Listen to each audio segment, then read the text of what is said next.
Applicable au 1er janvier 2022 pour tout dépôt de permis de construire de logement individuel ou collectif, la RE 2020 succède à la RT 2012 et fixe 3 grands objectifs avec 6 indicateurs associés. 3 indicateurs, dont 2 existants dans la RT 2012, mesurent la performance énergétique. Le B-Bio caractérise la sobriété énergétique du bâti avec des seuils à respecter en moyenne 30% inférieurs à ceux de la RT 2012. Le CEP représente la consommation énergétique du bâtiment et doit baisser en moyenne de 20%.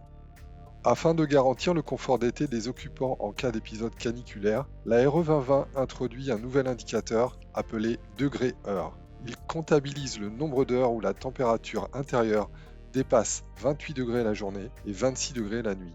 En fonction du total obtenu de degrés-heure, le projet sera soit validé mais pénalisé avec un forfait de consommation de refroidissement impactant le CEP, soit refusé si le total dépasse 1250 heures. La nouvelle réglementation devient environnementale en se donnant comme objectif de diminuer l'impact sur le climat des bâtiments neufs.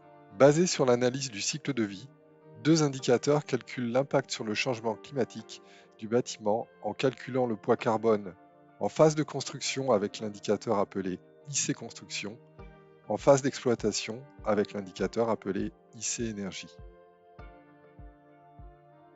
Les baies vitrées ont un rôle à jouer dans l'atteinte des indicateurs de la RE 2020.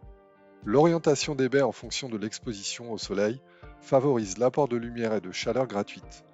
Voici la répartition couramment observée par façade. Le minimum de 1/6 de la surface vitrée par rapport à la surface habitable est quant à lui conservé par rapport à la RT 2012.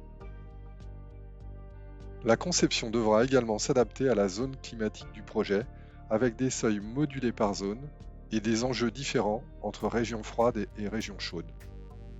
Les performances des baies vitrées sont prises en compte dans les indicateurs B-Bio et CEP à travers les coefficients U et S. U caractérise l'isolation thermique de la menuiserie, S caractérise l'apport de chaleur solaire. Participant à limiter la consommation par rapport de chaleur et lumière naturelle, ce coefficient S devient primordial pour optimiser les indicateurs énergétiques.